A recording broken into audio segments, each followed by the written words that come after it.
Well, we've been working our way through the book of Hebrews, which is written to a group of people thinking about going back to Judaism from Christianity. And he is saying Jesus is superior. He's the fulfillment of all these things. If you look at the Old Testament, it always had a point where it was going to fall apart. It never was an eternal setup. It always had an expiration date. And of course, the fulfillment, the substance is in Christ. And of course, Judaism today is really over because you have to have a temple. They don't. You have to have the holy articles that Moses and Aaron made. They don't. They have to have an Ark of the Covenant. They don't. They have to have the proven Levites, as we see in the book of Ezra and Nehemiah when they came back from Babylon. They can't. They can never do that. Jews are scattered to the four corners of the earth in those tribal identities. God knows, and he's going to resurrect it in the tribulation period. But it's unknown to man. So there is going to be a third temple. There is going to be a Judaism, but it's going to be a false Judaism mixed with paganism and an Antichrist system, just like they did in between the Old and the New Testament period during the time of the Maccabees. But either way, he's saying, guys, there is nothing to go back. Now, within a few years, the book of Hebrews is a moot point because this is written right before 70 AD. But in 70 AD, Titus would come down from Rome and destroy Jerusalem, and Jews were scattered to the four corners of the earth for 2,000 years until 1948 when they became a nation again, which is right after World War II. And so he's telling them, I understand it's hard. They're being persecuted. They're discouraged. They're isolated. They've been cut off by their families because they became Christians. And he's saying, hang in there, don't quit. And the point is guys, following Christ is not a walk in the garden on earth. The Bible continually describes it as joining the army of the Lord. And if you don't understand that being a Christian is becoming a part of God's military and putting on, not fighting in a physical war. Our battle is not against flesh and blood, human. It's against a spiritual realm. And we are in a battle till the day we die. As we're getting ready to finish Deuteronomy on Wednesday night, we're going to see Moses, 120 years old, ready to go to heaven, and God's going to tell him one more battle. One more battle. Then you can be gathered together with your people. There's always that final battle. So don't quit. And so we ended in chapter 10 where he gives them this exhortation. Therefore, do not cast away your confidence. Hebrews 10, verse 35 and 36. Therefore, do not cast away your confidence, which has great reward. For you have need of endurance, so that after you've done the will of God, you may receive the promise.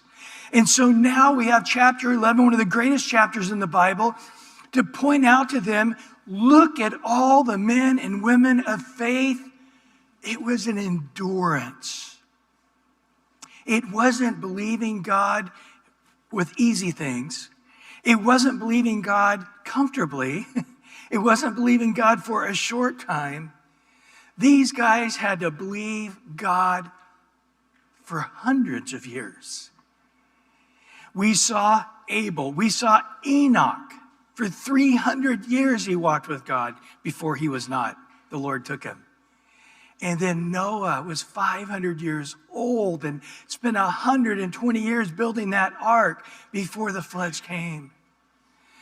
And the same with our father Abraham. Now, we're going to be looking at Abraham for a while, about 3 weeks, because Abraham is, if not the most important character in the Bible outside of Jesus, he's one of the most. As a matter of fact, you'll find very famous people, and you say, how many times do they mention in the Bible? They're only mentioned 2 or 3 times. Abraham's mentioned over 60 times. And if you look at the New Testament theology of the foundation of Christian doctrine, It's built on the life of Abraham.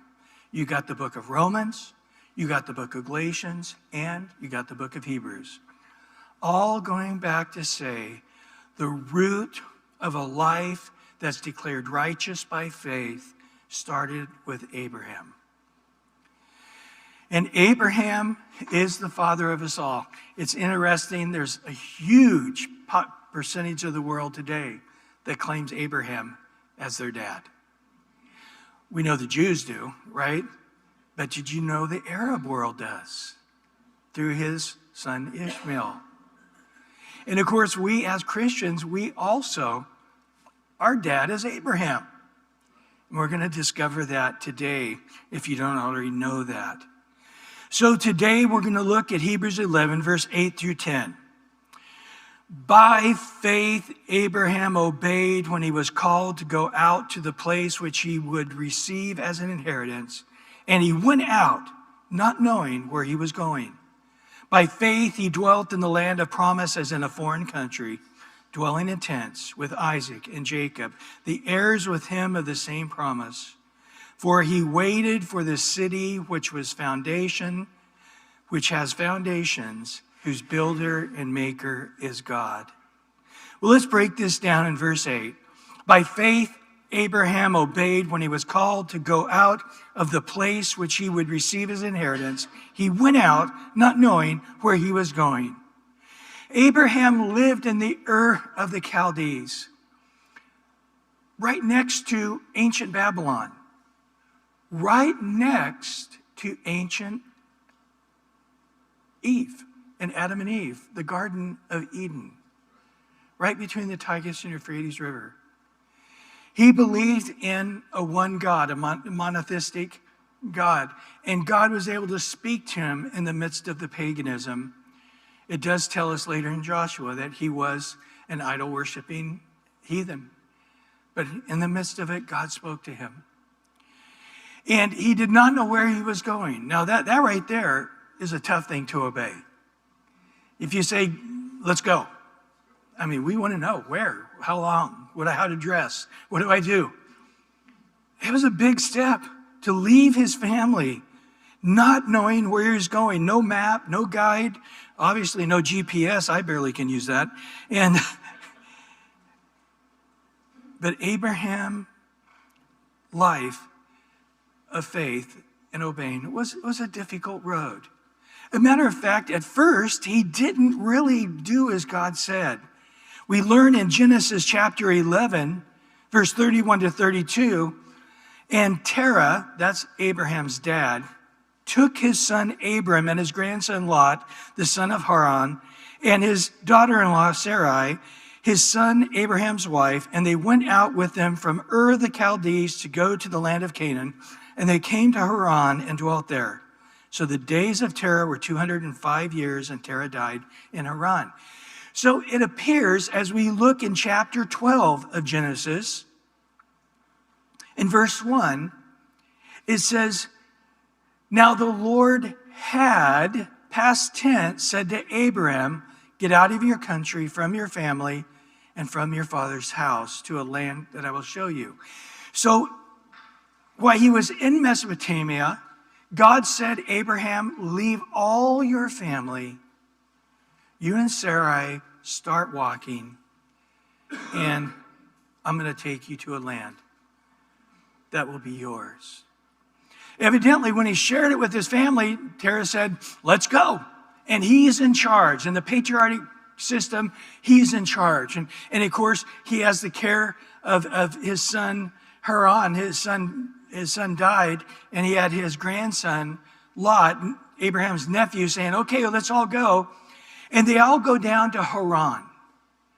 He ends up naming it after his dead son, which is way over in Syria on the border of Turkey.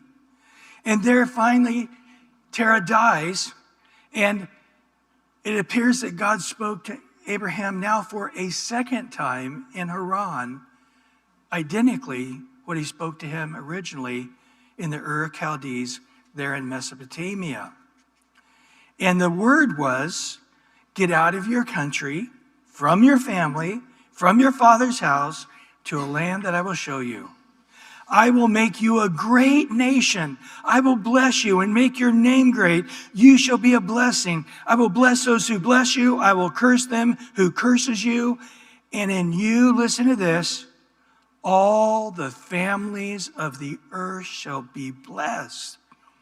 So, in verse 4, Abraham departed as the Lord had spoken to him. Yippee! But Lot went with him, which is going to end up being a major problem later on. God wasn't saying leave your family to curse the family. He was saying leave the family to bless them because they have no part nor portion in what I'm going to do with you. But Lot came along and ended up practically in complete destruction because of it. But Abraham was 75 the time he left Haran, and when he had departed from Haran. And so Abraham took his wife, Sarai, his wife, and Lot, his brother's son. It says it twice, Lot went with him. And all their possessions they had gathered, and the people whom he had acquired in Haran. So why he went to Haran was delayed there because of his dad. He ended up getting wealthy there, and it wasn't so easy to leave Haran. It would have been easy to leave Mesopotamia. He had nothing, just him and Sarai in their tent. But now in Haran, he's got this giant group of people that he's acquired. He's become wealthy.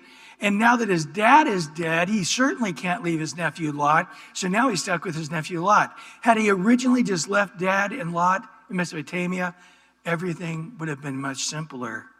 But he wrestled with obeying God clearly. So he has his nephew with him and all the peoples, and they departed to go down to the land of Canaan. So they came to the land of Canaan. Now, in the New Testament, Stephen is preaching, and he says this in Acts chapter 7, verse 2 through 4. And he said, "Brethren, our fathers, listen.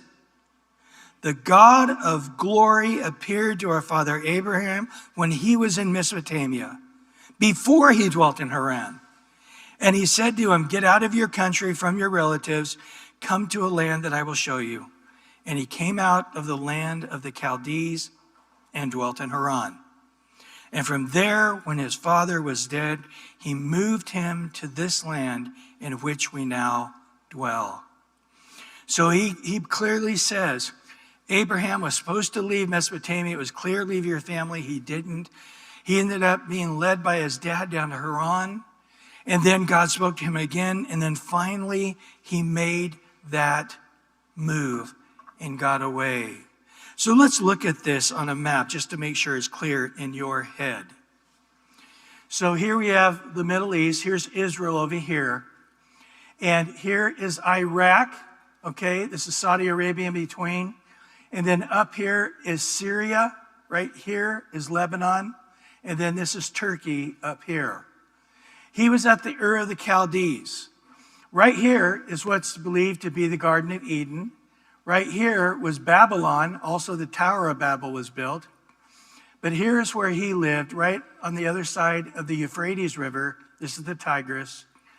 And he went over here to Haran. Now notice where God would have led him, straight across to the west. This is the Mediterranean Sea. So right from east to west. But instead, he gets sidetracked and spends many years, becomes wealthy, and now has the responsibility to take care of his nephew Lot, and he has all this wealth and peoples and camels and all these things with him before he finally comes down and dwells in the promised land that would be given. So the next slide I want to show you is from what we're going to read next. Go ahead to the next slide. And this is what it is modern day looking like, okay? This is the Haran today. And then, so down here would have been the Euphrates and Mesopotamia. And today it's in Turkey, where he went. At the time, this is the Syrian border. It was considered Syria, because we just studied this last Wednesday night. In Deuteronomy 26, it says, Jacob, a Syrian. Our father was a Syrian. And so this was considered Syria at the time. Today it's in Turkey, before they came on down to Israel. So hopefully that helps you a little bit. But he finally did delay. Now it's interesting. God is gracious. Thousands of years later, he doesn't say, Abraham finally made it. He obeyed, but it was a delayed obedience. No, God doesn't do that. He just said, Abraham listened to me in Mesopotamia, and he went to the land, even though there was years and a major detour, but God is gracious. Well, now we come to Hebrews chapter 11, verse 9. By faith he dwelt in the land of promise as in a foreign country, dwelling in tents with Isaac and Jacob, and heirs with him of the same promise. The old King James says, instead of dwelt, it says sojourn. I like that. The term here is that he was a resident alien. He was in the land legally, so to speak. He was there by their agreement that he could be there. He wasn't at war with him. They just said, hey, here's a guy walking amongst us as a Bedouin, and a lot of Bedouins at that time, and even to this day. And but yet, he did not have permanent status, which is interesting because he actually owned the land. But he lived in the land as if he didn't own the land. This is the point. And boy, as Christians, we're to live in this world. But boy, it says clearly in Philippians 3 that our citizenship is not of this earth, but our citizenship is in heaven. We need to have a light touch. Abraham had a light touch. It's interesting in Psalms 24, it says the earth is the Lord's and what? Fullness thereof, or all that's in it. The earth is the Lord and everything is, he owns it. So if he owns it all, he can surely cut it up and divvy it up the way he wants, right? And so we learn in Acts 17, verse 26, Paul talks on this point. And he has made from one blood every nation of men to dwell on all the face of the earth, right? Originally Adam, then the earth was destroyed, then from Noah, all nationality types came out of Noah. Black people, Hispanic people, Asian people, they were all within the DNA of Noah and his three sons. And then he says this, and has determined their pre-appointed times and, listen, their boundaries of their dwelling. Why is this important? When you read the Bible, it says God made the Egyptians. And you know what? The Egyptians stay. You see God talking about them prophetically right up to the end.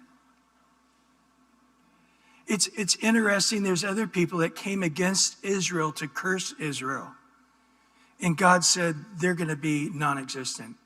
Because they attacked my people, they'll never exist as a people again.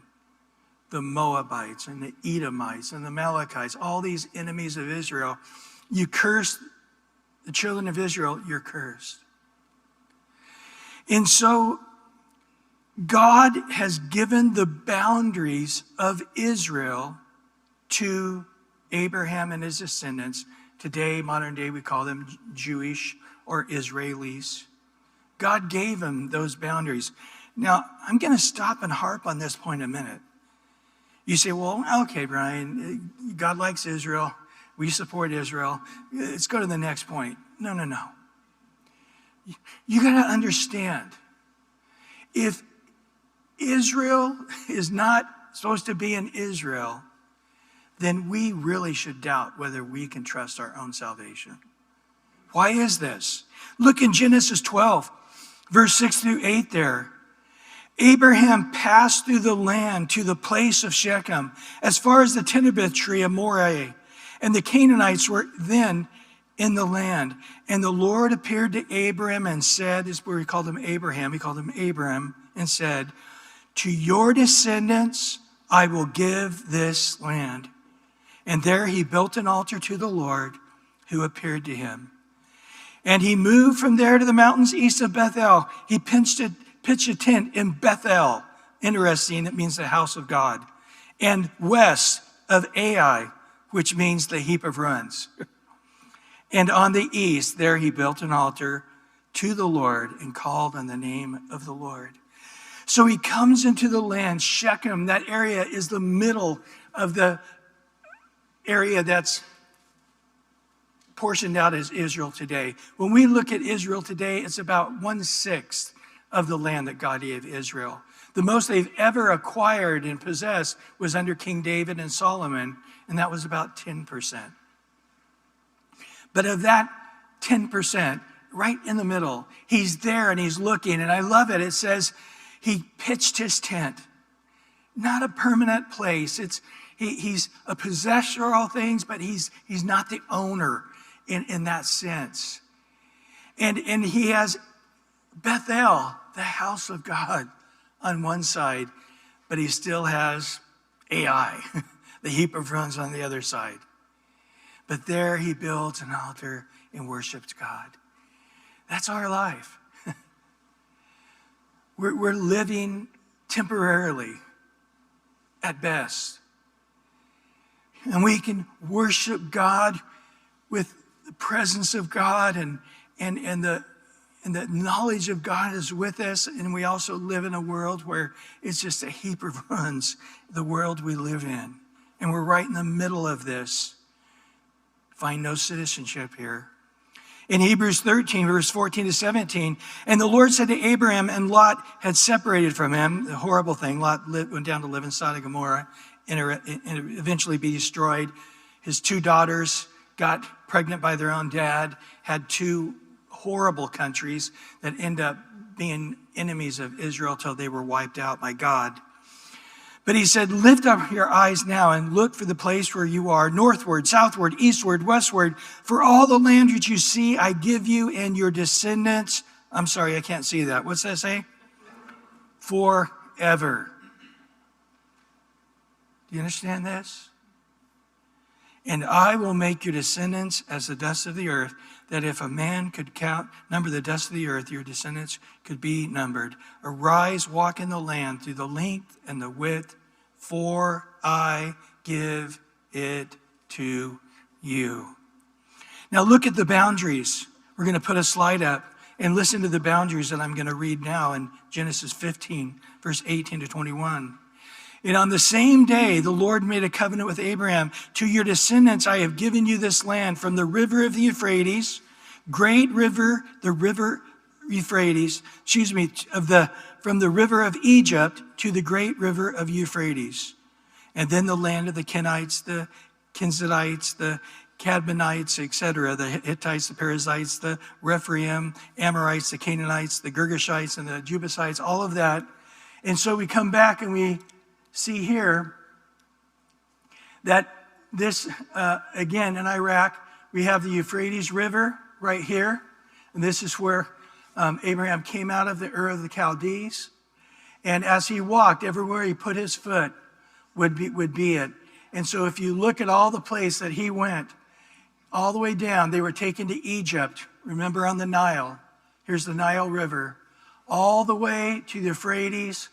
And then they went over to Haran, all the way down. Everywhere Abraham put his foot would be the promised land. And we know that they eventually will acquire it all in the millennial reign when Christ rules and reigns on the earth. I want to go back to this point again as we turn the lights back up, that in Genesis 17:7, and I will establish my covenant between me and you, your descendants after you, in the generation for an everlasting covenant. There it is again, Genesis 17:17. For an what? Everlasting covenant, to be God to you and descendants after you. I'm giving it to you forever. This is an everlasting covenant. In verse 8 of Genesis 17, he says, also I give you and your descendants after you the land to which you are strangers in all the land of Canaan, an everlasting possession. and I will be their God. I give it to you forever, an everlasting covenant, an everlasting possession. Genesis 28, he talks about it again. I'm going to skip that down to Genesis 48, verse 4. And said to me, behold, I make you a fruitful and multiply you, and will make of you a multiple of people, and give this land to your descendants after you as an everlasting possession. And then in Exodus 32:13, remember Abraham, Isaac, and Jacob, your descendants, whom you swore by your own self and said to them, I will multiply your descendants as the stars of the heaven. This is Moses in his prayer. All this land that I have spoken, I give to your descendants, and they shall inherit it forever. Again, going back to Stephen's sermon, he said this in Acts 7:5. And God gave him no inheritance in it, not even enough to set his foot on. But even when Abraham had no child, he promised to give it to him for a possession and the descendants after him. Even though Abraham lived in a tent and it didn't feel like he owned it. And as a matter of fact, when he wanted to bury his wife, Sarah, he had to go buy a cave, a Machpelah, from a guy living in the land as if he were the owner, when really by rights, Abraham was the owner. But he paid him this outrageous money so he could bury his wife. He remained as a pilgrim, as a stranger in the land that God had gave him. Do you understand this? So if God said, Abraham and your descendants, forever I will be your God, you will be my people, forever I give you this land.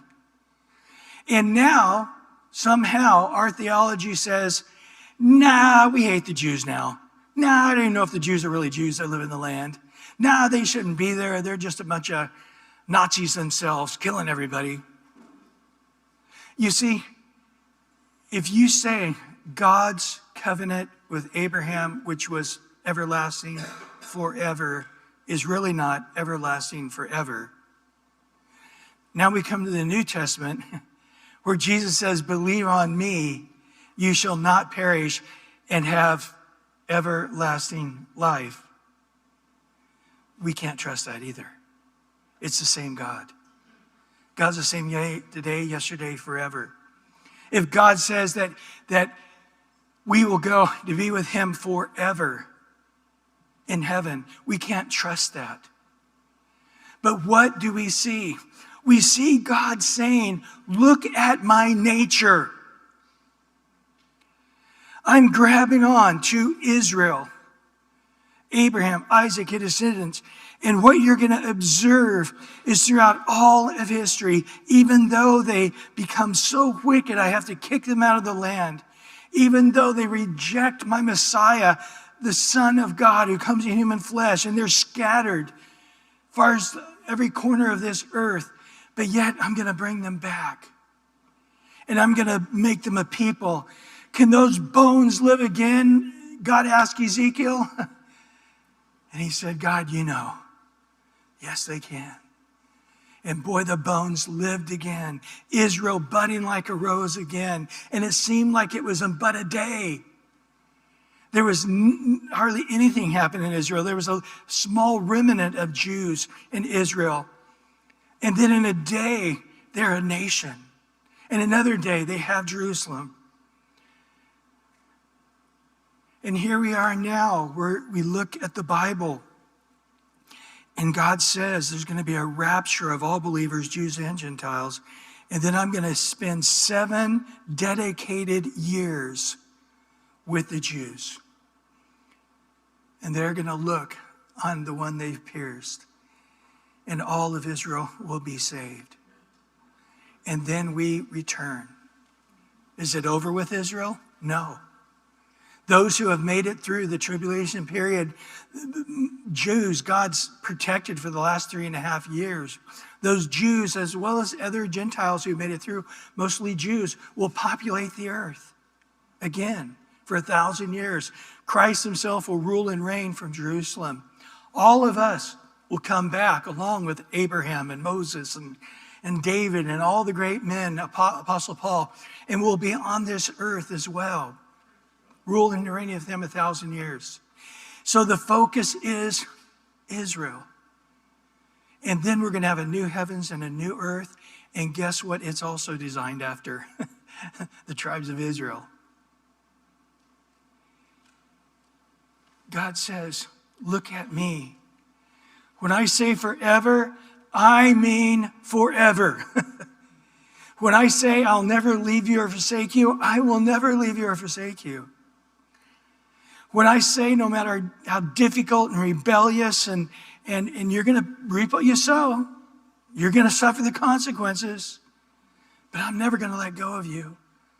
And even with your rebellion, your stubborn, even the rejection of the Messiah, I'm going to use that and work in that and open the door to the Gentiles to be saved. And then the Jews, my focus is still on them as we come to the end of the history of mankind. It's the focus to complete the work that I've begun. Do you understand? God's dealing with the Jews says that God is the same yesterday, today, and forever. They kept asking Jesus, is there any partiality with God? And Jesus kept answering, no. And if God grabbed a hold of us that way, we can count on the fact that he will not let us go because he's grabbed a hold of Israel and not let them go. So when you see all these theologies about mid-trib and post-trib and amillennialism and that rapture's, never going to happen and all of these things, it's because they quit believing Israel has anything to do with New Testament theology. They believe God's ended the story with Israel. It's irrelevant. So the book of Revelation can't be the future because it talks about Israel all through it. So it must have happened back in 70 AD. There's the fulfillment of it. It was all about what happened in 70 AD. It has nothing to do with the future. Because if it has to do with the future, Israel's all through that, and we know that God's done with Israel. I can tell you a person will have good theology or bad theology just by how they view Israel. And I'm telling you today, what we see here is that God began this work in Israel, and he will complete it. And we can trust that God who began the good work in us, the same God of Abraham, Isaac, and Jacob, is the same God that will complete it in us. So we come back to this picture of Abraham. God said, wherever you put your foot, that will become your inheritance for your kids. And I'm going to make this forever. And Abraham is guy, well, man, I got to let everybody know I own this place. I got to start building giant cities on all the corners and get guys to defend it and build an army to let everybody know this is my land and I own it and don't come in here and I'll kill you. And Abraham's like, I believe it's all mine. Even though I'm just wandering around and living in a tent. I'm not worried about my son Isaac, who wandered around and lived in a tent. I'm not worried about my son Jacob, who's just wandering around living in a tent. Because God has said we own it. We own it. God, who's in charge of all things, divvies up times and seasons and boundaries of men. And so if you're going to start trying to move the boundaries around, you're going to find yourself face to face with God, who says, I've given them this land. But the fact that he remained living in a tent speaks of his faith. He didn't have to build a city to prove he owned it. He didn't have to try to get an army to conquer it, to fight to keep it. He knew that God had done this. And we also, if we are owners of all things, as God has said, we don't have to own it. We don't have to have a big house on it. We don't have to have a big stake in it. We're just pilgrims. We're just wanderers Our life is so short. How can we be anything but temporary wanderers? David said it this way in Psalms 84:5. Blessed is the man whose strength is in you, whose heart is set on what? Pilgrimage. I love that. Do we realize that's the best we ever are, is just temporary dwellers? You may build a house, but it's not much more than a tent that can't move, right? It's actually less than a tent because you can't move it around and move it down by the beach when you want. In Psalms 144, verse 4, it says this. I like the old King James. Man is like to vanity. His days are a shadow that pass away. Psalms 102, verse 11 says, my days are like a shadow that lengthens, and I wither away like grass. Peter said it this way in 1 Peter 1, verse 24 and 25. Because all flesh is as grass, and all the glory of man is the flower of the grass. The grass withers and its flower falls away, but the word of the Lord endures forever. And God said, it's your land forever. James 4, verse 14 says, for what is your life? It is even what? A vapor that appears for a little time, then vanishes away. Could you imagine a vapor saying, I own this, it's mine? Could you imagine the grass showing up? This is mine. Look, we're going to build a house. And the lawnmower a week later. This is us, guys. Our life is just a vapor. You may own a house very temporarily. Psalms 39, verse 4 through 7 says this. Lord, make me to know my end, and what is the measure of my days, that I may know how frail I am. Indeed, you have made my days as a handbreadth. My age is as nothing before you. Certainly, every man at his best state is but vapor. Surely every man walks about like a shadow. Surely they busy themselves in vain. He heaps up riches. He does not know who will gather them. And now, Lord, what do I wait for? My hope is in you. There was a season when I was pastoring and this is sort of a theme, I kept coming back saying our life, one psalm before this says, our life is but dust. And I said, yes, our life is but vapor. And a new Christian guy came and says, what is butt dust? And what is I know what butt vapor is, actually. I know it, but what is butt dust? And I thought, oh, that's funny. That's really actually better. Our life is butt dust. And our life is butt vapor. It's not only just vapor, it's butt vapor. Much more accurate. But anyway, Paul says this in 1 Timothy 6, verse 6 and 10. Now godliness with contentment is great gain. For we brought nothing into this world, and is certain we can carry nothing out. In Job 121, he says, naked we came into this world, and naked we shall leave it. Nothing we brought in. He goes on to say in verse 8 of 1 Timothy 6, and have food and clothing, with these we shall be content. But those who desire to be rich fall into temptation and a snare, and many foolish and harmful lusts, which drown men in destruction and perdition.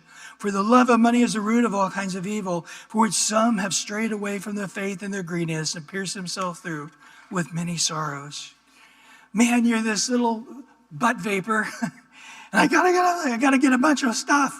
I gotta get a bunch of, it ended up that Abraham kept getting wealth because he was places where he shouldn't be, like Haran, like Egypt.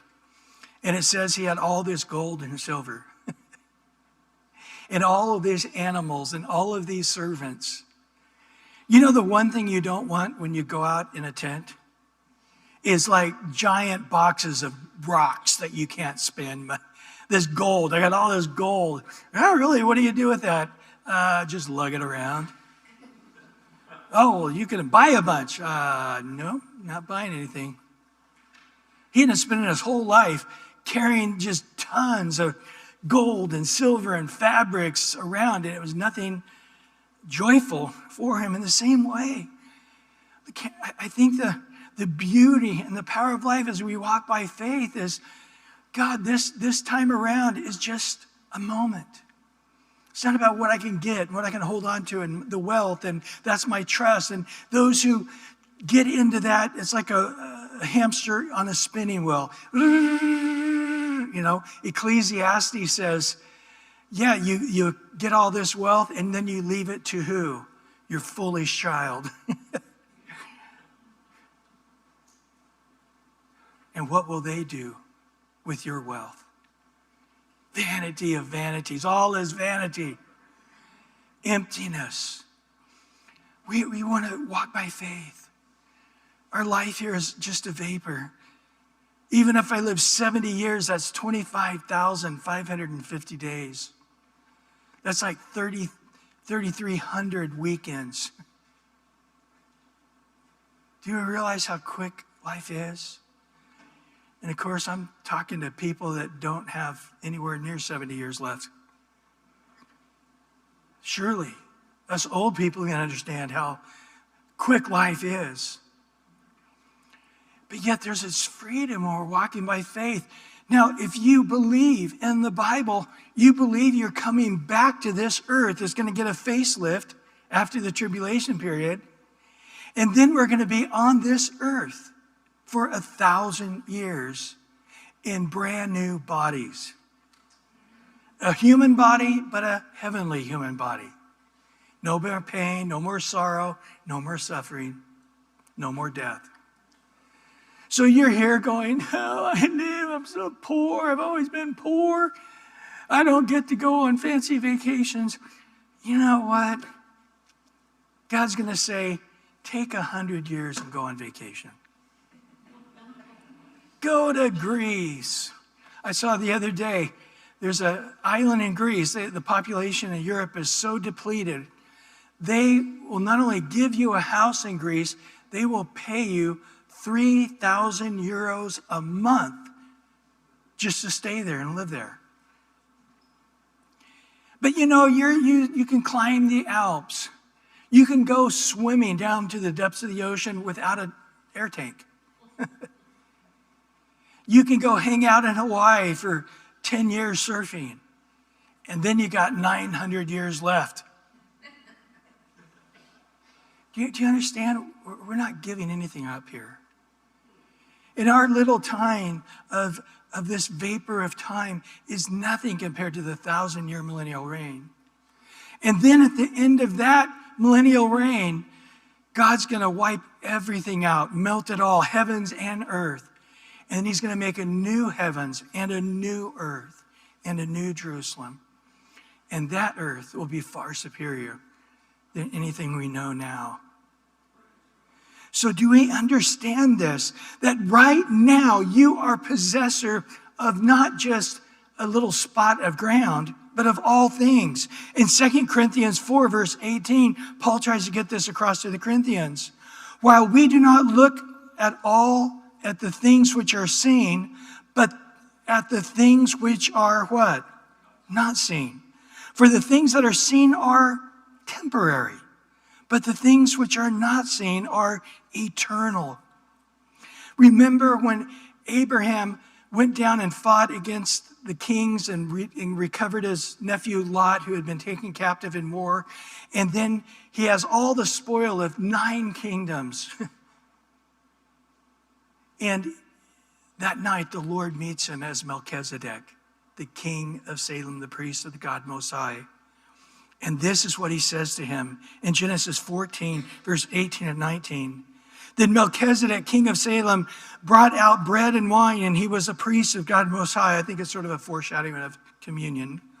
But he blessed him and said, listen to this, blessed be Abram, God Most High, possessor of what?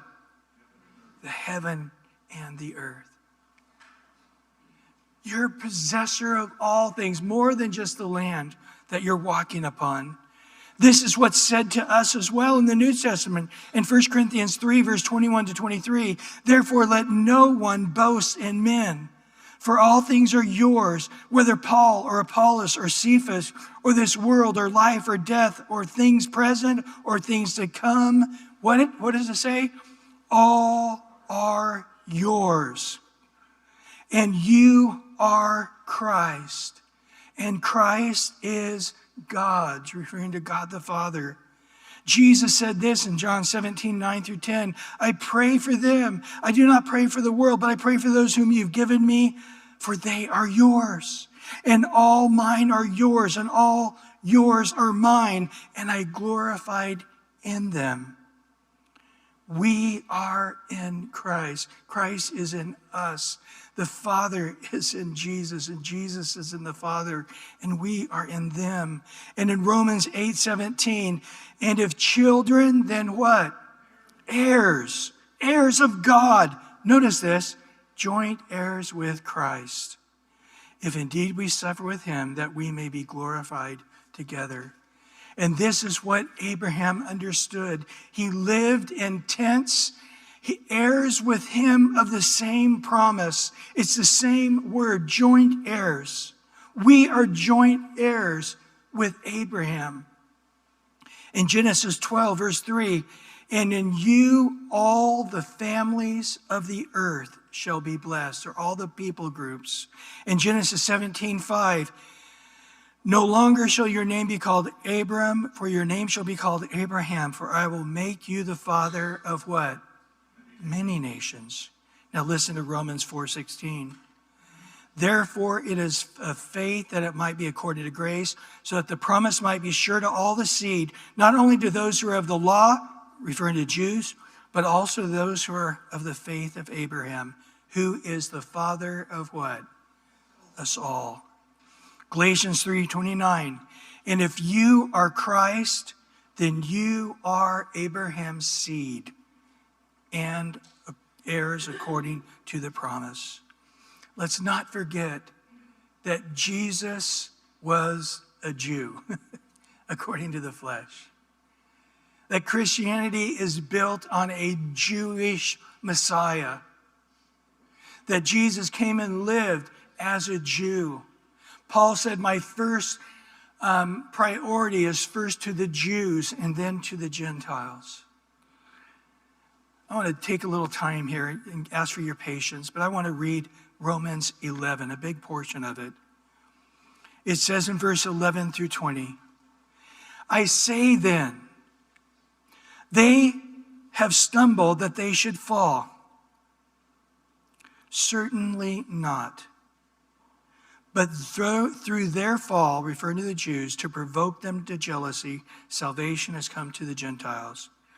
Not if their fall now, if their fall is the riches for the world, and their failure riches for the Gentiles, how much more their fullness?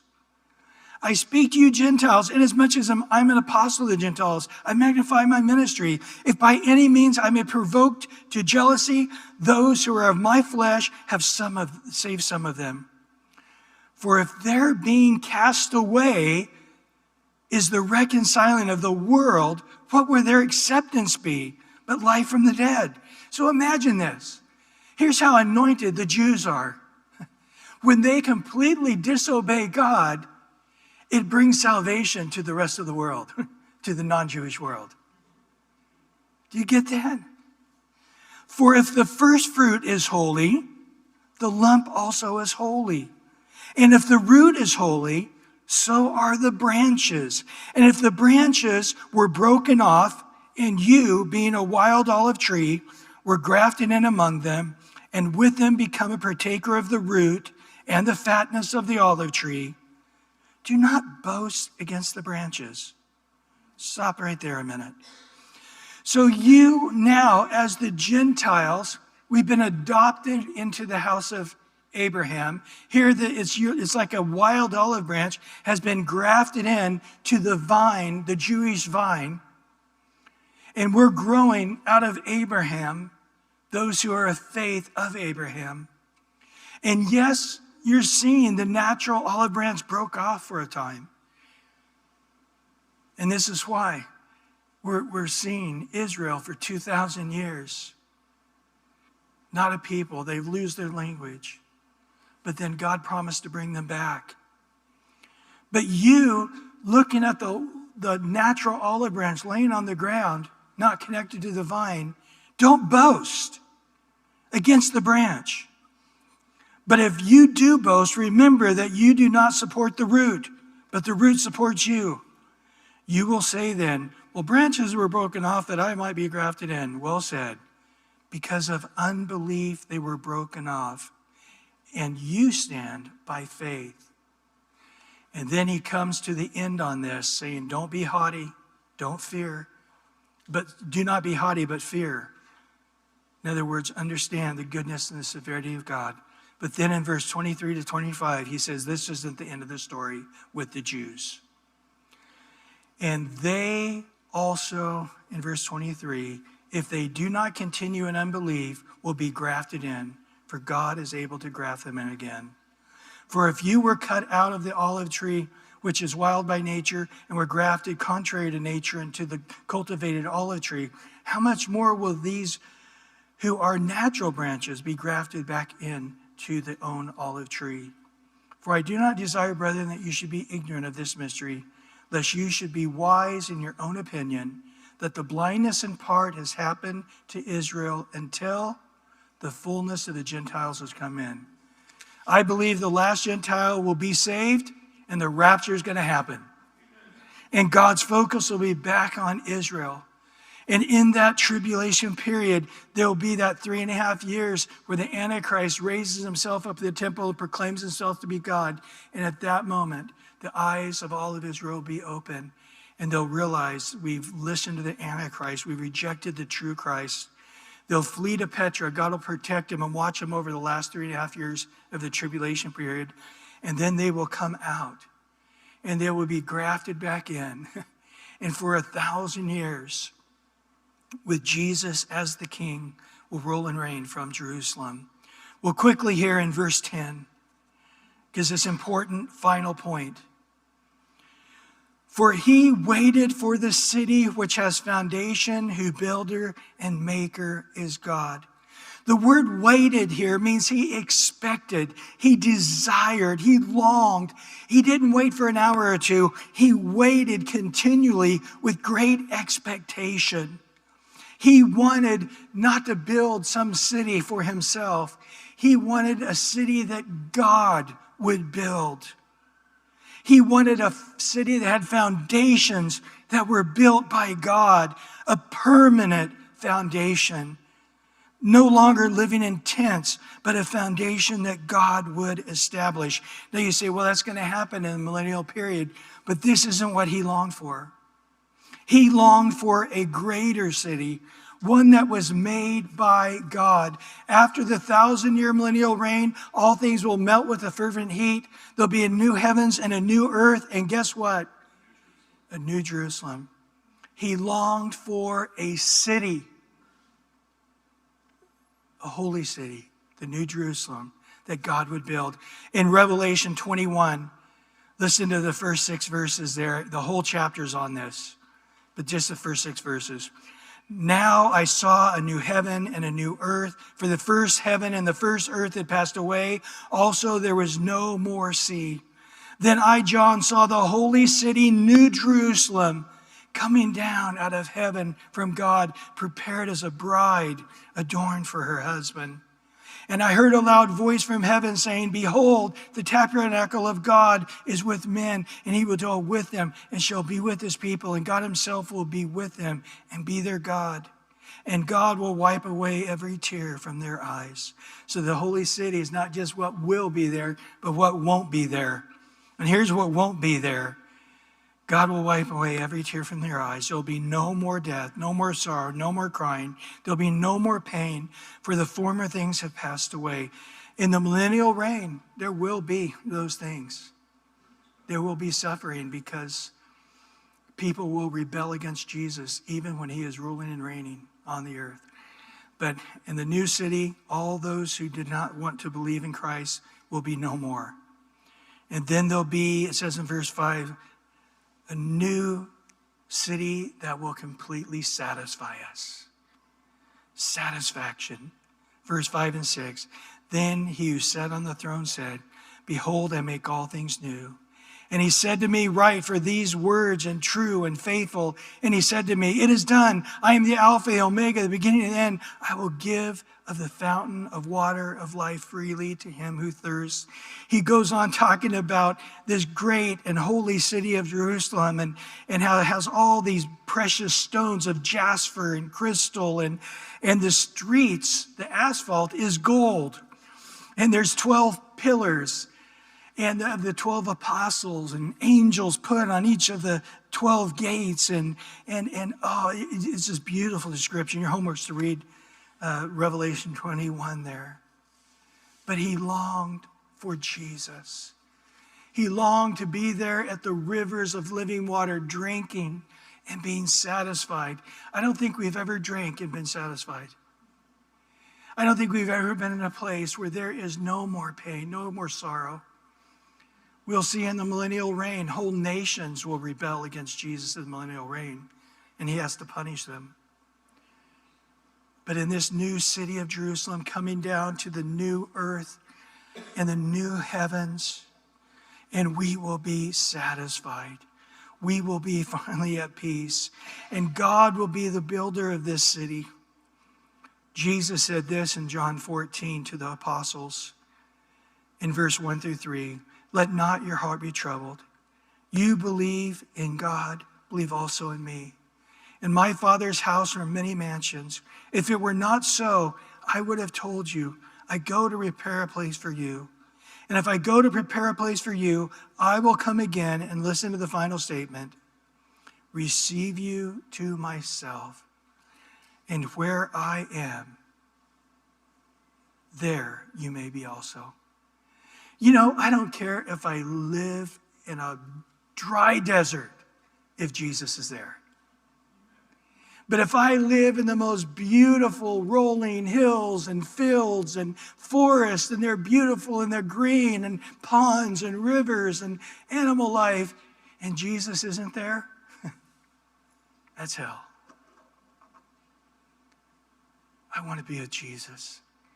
And so where he says, when we see the new Jerusalem, the new city, the holy place, God will be with his people and people will be with him. And they can come and drink of the waters freely and have life.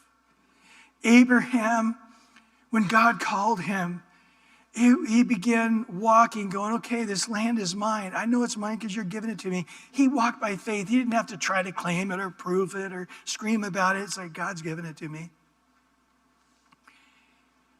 And he's like, build a city? No, it won't satisfy. Have giant towns? It won't satisfy. Have lots of wealth? It won't satisfy. The only thing I long for, and he met Melchizedek face to face. Jesus. He gave him bread and wine. And he said, hey, all this wealth you have from Sodom and Gomorrah and the 5 kingdoms you just conquered, it's nothing. Because you are possessor of the heavens and the earth. And Abraham walked about wanting nothing more of this earth.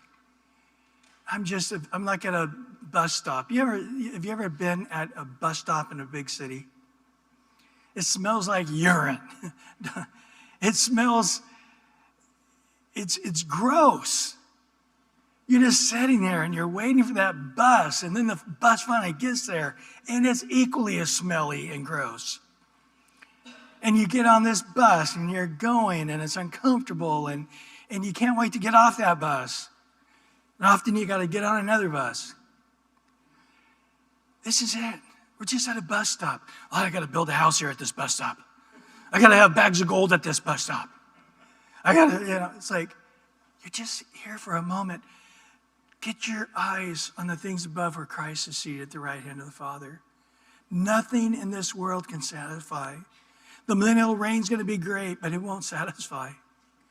The only thing that's going to satisfy us is being with Jesus in the new Jerusalem.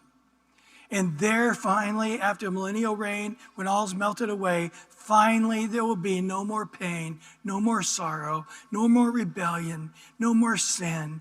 Everybody who's been through went through the millennial reign has been purified. Either they want Jesus or they don't want Jesus. And all those who want Jesus will be in that new city of Jerusalem forever and ever. Abraham pleased God because of his faith. Noah pleased God by his faith. And now here we are, to be able to please God by our faith, not grabbing a hold and grabbing onto and more on this earth stuff. No, to walk by faith. I want to grab a hold of that which is eternal, which I cannot see, the unseen, which is not temporary. I'm not going to be foolish to have my hopes here on things that are seen when they are just temporary.